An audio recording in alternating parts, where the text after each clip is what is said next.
Hey everyone, and welcome back to the channel. Have you ever dreamed of having a lush, thriving garden, but felt overwhelmed by where to start?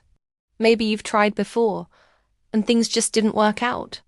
Well, don't worry, because today we're going back to basics.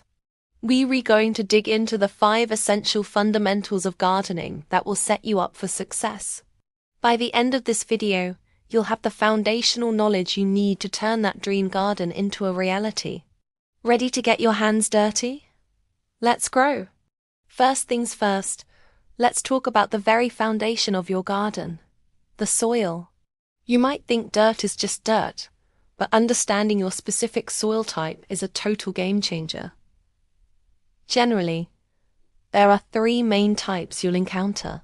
First up, we have clay soil. It's made of tiny particles, so it feels sticky when wet and gets rock hard when dry. Clay is fantastic at holding onto nutrients and water, which is great, but it can also become waterlogged and suffocate your plant's roots. It's dense and can be tough for roots to push through. Next, we have sandy soil. This is the complete opposite of clay.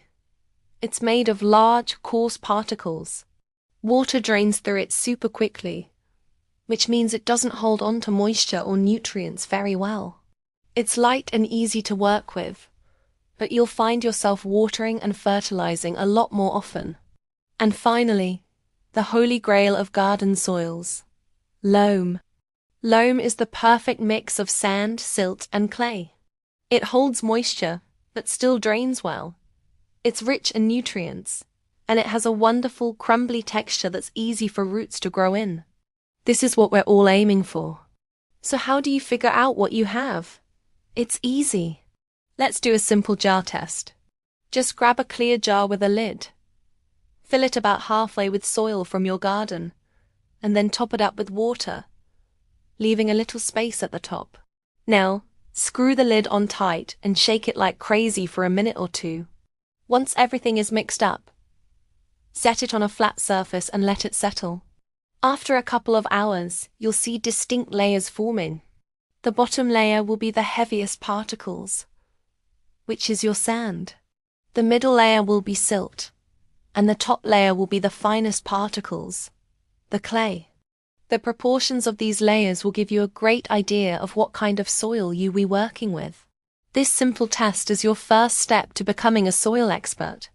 Now that you know your soil type, how do you improve it? The answer, my friends, is compost. This is what we call black gold in the gardening world, and for good reason. Compost is simply decomposed organic matter, and it's the single best thing you can add to your garden. If you have heavy clay soil, compost lightens it up and improves drainage.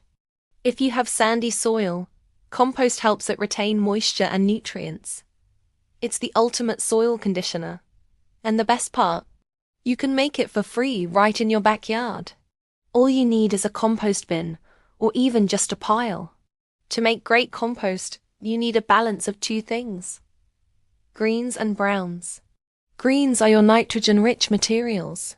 Think kitchen scraps like fruit and vegetable peels, coffee grounds, and eggshells. Also, fresh grass clippings and green plant cuttings fall into this category. Browns are your carbon-rich materials. These are things like dried leaves, twigs, shredded cardboard, newspaper, and wood chips. A good rule of thumb is to aim for about 2 to 3 parts brown material for every 1 part green material. You just layer them in your bin, add a little water to keep the pile moist like a wrung-out sponge, and turn it every week or 2 to aerate it.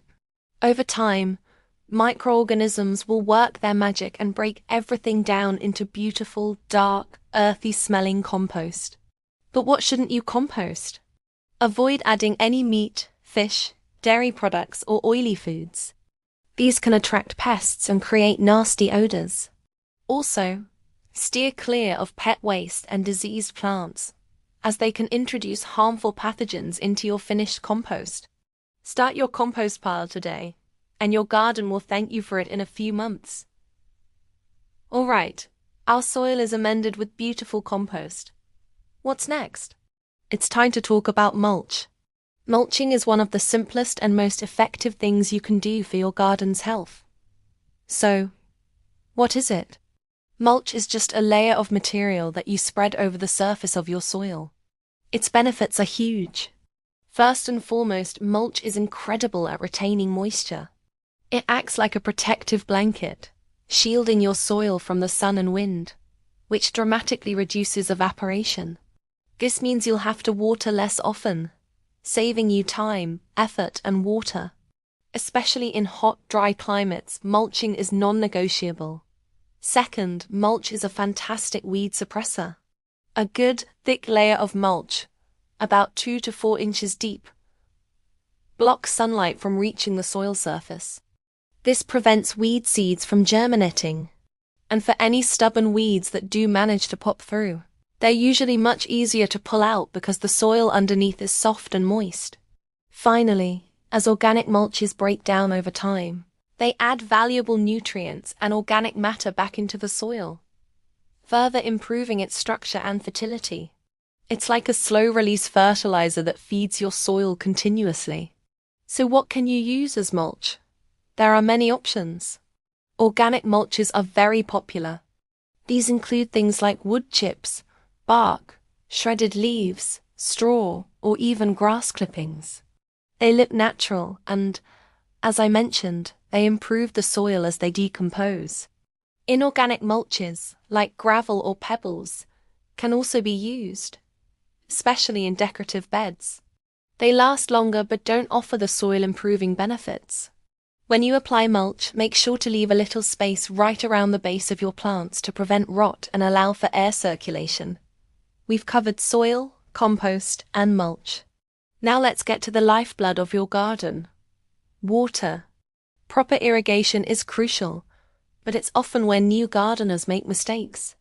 The goal is to water deeply but infrequently. This encourages your plants to grow deep, strong root systems, making them more resilient to drought. A light sprinkle every day just encourages shallow roots. Let's look at a few common irrigation methods. The most basic is hand watering with a watering can or a hose with a nozzle. This is great for small gardens, containers, or for giving individual plants a little extra attention. The pro is that you have complete control. The con is that it can be time-consuming, and it's easy to accidentally water the leaves instead of the soil. Remember, you always want to water the base of the plant, not the foliage, to help prevent fungal diseases. A step up from that is using sprinklers. Sprinklers are good for covering large areas like lawns. However, they can be inefficient. A lot of water is lost to evaporation before it even hits the ground, and they water everything indiscriminately, including weeds and pathways. Plus, they wet the plant leaves, which, as we just learned, can lead to problems. For garden beds, soaker hoses and drip irrigation systems are fantastic options. A soaker hose is a porous hose that weeps water slowly along its entire length, delivering it directly to the soil.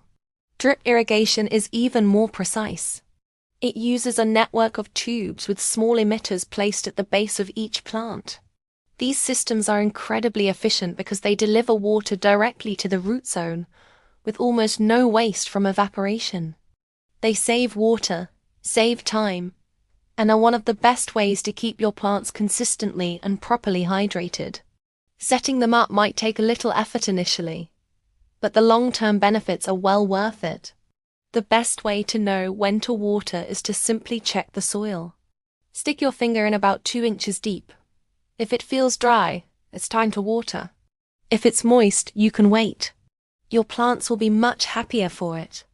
So there you have it, the 5 foundational pillars of a successful garden. Understanding your soil, making and using compost, the magic of mulch, and smart irrigation techniques. It might seem like a lot, but by focusing on these fundamentals, you're building a healthy ecosystem from the ground up. You're not just planting plants. You're creating a living, breathing system that will reward you with beauty and abundance.